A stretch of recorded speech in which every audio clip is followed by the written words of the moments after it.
Hello students, कैसे हैं आप स्टूडेंट्स। मैं आशा करता हूँ आप लोग सभी अच्छे होंगे, स्वस्थ होंगे। स्टूडेंट्स, हम लोग अपना 8th चैप्टर पढ़ रहे हैं और 8th चैप्टर में आज हम सब्जेक्टिव प्रॉब्लम्स के अंतर्गत लॉन्ग आंसर टाइप क्वेश्चंस पढ़ेंगे और ये क्वेश्चंस आपको पेज नंबर 174 पे मिलेंगे।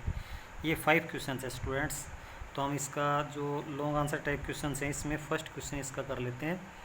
इसमें दे रखा the ratio of Ram's saving and to his expenditure is 5:2। तो राम है उसकी सेविंग और उसका एक्सपेंडिचर जो है उसका जो रेशियो दे रखा 5:2। तो हम यहाँ से अपना क्वेश्चन स्टार्ट कर लेते हैं। तो यहाँ पे मैं लिखता हूँ सबसे पहले Ram's saving. Ram's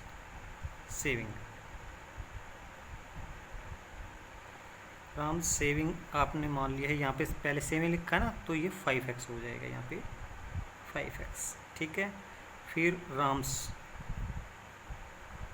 expenditure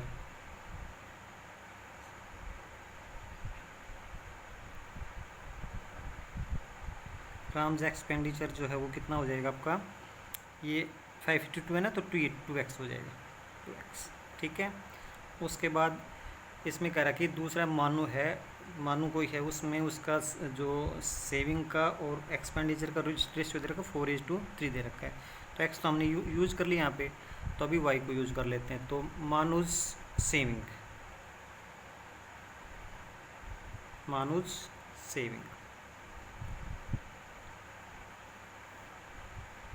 is equal to, इसमें 4y कर देंगे हम लोग 4y। ठीक है, और दूसरा मानुज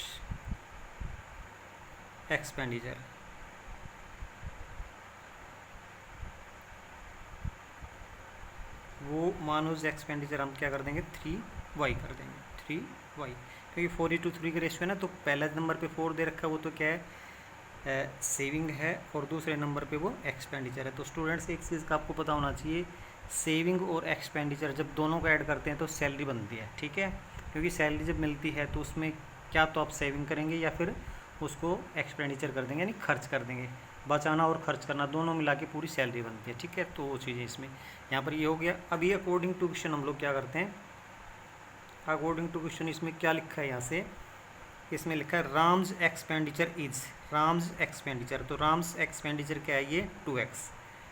तो ये 2x इज का मतलब is equal to is 1/3 of मानूज एक्सपेंडिचर। तो ये 1/3 हो गया। और मानूज एक्सपेंडिचर क्या है, मानू का एक्सपेंडिचर है 3y, तो मल्टीप्लाई 3y हो गया। ठीक है, तो यहाँ से 3 से हम 3 कैंसिल कर देते हैं, तो दिस इम्प्लाइज क्या आ जाएगा, y क्या हो गया, y is equal to 2x। ये हमारे पास एक कंडीशन आ गई है, y is equal to 2x। ठीक है, अब उसके बाद क्या दे रखा है, and the sum of their expenditure is. दोनों जो है राम है और मानू है, दोनों का जो एक्सपेंडिचर है उसका सम कितना दे रखा है 3000। ठीक है, तो सम ऑफ एक्सपेंडिचर कितना दे रखा है, सम ऑफ एक्सपेंडिचर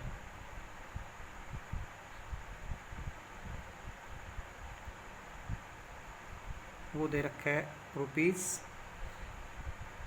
₹3000। ठीक है, और सम ऑफ एक्सपेंडिचर है क्या, दोनों का एक्सपेंडिचर उसको जोड़ देते हैं। तो राम का एक्सपेंडिचर कितना है 2x।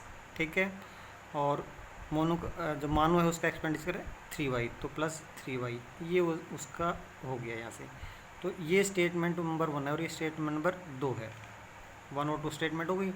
तो यहाँ पर ही सम ऑफ एक्सपेंडिचर है और ये भी सम ऑफ एक्सपेंडिचर है। ठीक है, तो ये दोनों लेफ्ट हैंड साइड में बराबर, तो राइट हैंड साइड में भी बराबर होंगे। तो इसका मतलब क्या करेंगे हम लोग, कंपेयरिंग कर देता हूँ, कंपेयरिंग 1 एंड 2। 1 और 2 को जब कंपेयर करते हैं तो क्या आता है आपका 2x plus 3y is equal to 3000 हो गया। ठीक है, इसी को जब आगे सोल्व करते हैं तो क्या आता है यहाँ से 2x तो आपका ऐसे कैसे रख लेते हैं, क्योंकि चलो y को रख लेते हैं, क्योंकि y जो है वो यहाँ पे है, तो यहाँ पे बदल देते हैं, इसको x में बदल देते हैं यहाँ से। तो 2x तो ऐसे ही रहेगा 2x प्लस 3, और ये y है, इसको हटा के मैं क्या कर सकता हूँ, ये y है यहाँ से, तो y की जगह इस क्या लिखता हूँ, मैं 2x लिख देता हूँ। ठीक है, और ये क्या है 3000 है। ठीक है, तो ये कितने हो गए यहाँ से 2x और प्लस 3 2 6, ये 6x इज इक्वल टू 3000 हो गया। और यहाँ से जब आप आगे करते हैं तो ये क्या आ जाएगा आपका, ये 8x हो गया, 8x इज इक्वल टू 3000। और यहाँ से जब करते हैं तो ये आपका हो जाएगा x इज इक्वल टू 3000 और डिवाइड बाई 8। इसको जब काटते हैं तो ये कितना आ जाएगा, ये 375। तो यहाँ पर x की वैल्यू यहाँ पे क्या आएगी, x is equal to rupees ही कर देता हूँ 375, x की वैल्यू यहाँ पे आ गई है। तो अभी स्टूडेंट्स क्या पूछा है आपसे, then find the salaries of Ram and Manu. तो यहाँ पे राम की सैलरी हम लिख लेते हैं, राम सैलरी, राम से सैलरी। राम सैलरी का मतलब क्या है, उसका जो एक्सपेंडिचर है वो और जो सेविंग है वो दोनों। तो राम का जो सेविंग है वो 5x है और ये है उसका एक्सपेंडिचर। तो ये हो गया 5x और ये प्लस 2x, तो ये हो गया आपका 7x। अब ये x की वैल्यू यहाँ पे रख देते हैं। तो यहाँ से हम क्या करते हैं, राम से salary, Ram salary, Ram salary आपकी 7x है, तो 7 मल्टीप्लाई x की वैल्यू कितनी है, 375। तो ये कितने हो जाएंगे, यहाँ से मल्टीप्लाई करके देख लेते हैं एक बार। तो मल्टीप्लाई यहाँ से कर देता हूँ 375 और इसको 7 से करते हैं तो 7 5 जा 35 और 7 7 जा 49 और 3 2 हो गए 5 हो गया इसका वो, और 7 3 जा 21 और यहाँ से कितना था ये। तो स्टूडेंट्स यहाँ से 2625 आ गए, तो यहाँ से 2625, ठीक है। ये तो राम से सैलरी होगी। दूसरी बात क्या है उसमें, दूसरा कौन सा है, मानू। तो मानू सैलरी, मानू सैलरी के लिए आपको क्या करना पड़ेगा, मानू की सैलरी के लिए हमें यहाँ से उसकी सेविंग और उसका एक्सपेंडिचर दोनों प्लस करने पड़ेंगे। तो ये क्या हो गया 4y है, ये 4y प्लस ये 4y हो गया, यहाँ पे ये 3y हो गया, तो 3y, तो कितना हो गया ये 7y। तो इसका मतलब 7y, तो यहाँ पे मैं कर देता हूँ राम सॉरी ये मानुज सैलरी, मानुज सैलरी। तो यहाँ पे ये 7 तो ऐसे ही रहेगा और इस y की वैल्यू कितनी है, y की वैल्यू यहाँ पे 2x है, तो ये 2 और x की वैल्यू फिर क्या है, x की वैल्यू यहाँ पे हमें मिल जाएगी, ये है 375। तो जब हम यहाँ से इसको सोल्व करते हैं तो कितना आएगा, यहाँ पे इनको सभी को मल्टीप्लाई करते हैं तो ये आता है 5250, ये आ जाएगा। तो मानू की जो सैलरी है वो 5250 हो जाएगी, ठीक है, 5250 रुपीज़, ठीक है। तो ये इस तरह से हम लोग ये अपना क्वेश्चन सोल्व कर सकते हैं।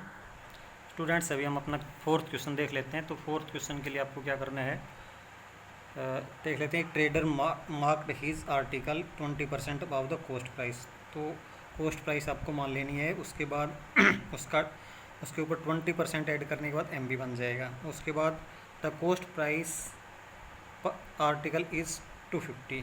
तो कॉस्ट प्राइस एक आर्टिकल की 250 रुपीज़ है।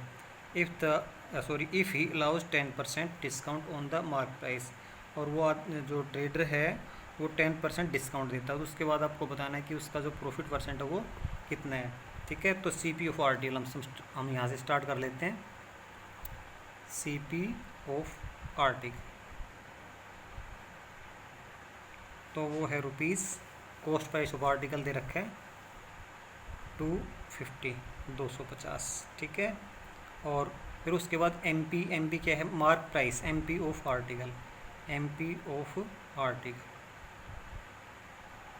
तो वो क्या कह रहा है कि जो CP है उसके ऊपर 20% ऊपर है यहाँ, तो ये CP आपका 250 है प्लस और 20% ऑफ 250। तो इसको हम सोल्व करते हैं, तो यहाँ से सब सोल्व करेंगे तो ये क्या आएगा, यहाँ से भाई 250 तो ये हो ही गई, उसके बाद प्लस 20% मतलब 20/100, 20 को ऐसे लिखा है, ये परसेंट हटाए तो इसके अपॉन 100 आ गया, और ऑफ का मतलब मल्टीप्लाई, और ये 250। तो यहाँ से इसको कट कर देते हैं। तो यहाँ से कट करेंगे तो ये 2 जा 52 जा, ये 55 है, यहाँ से भी मैं इसको कट कर देता हूँ, ये 10 आ गया। तो यहाँ से 250 और प्लस ये 50, तो ये आपके MP ऑफ आर्टिकल यहाँ पे कर देता हूँ, MP ऑफ आर्टिकल,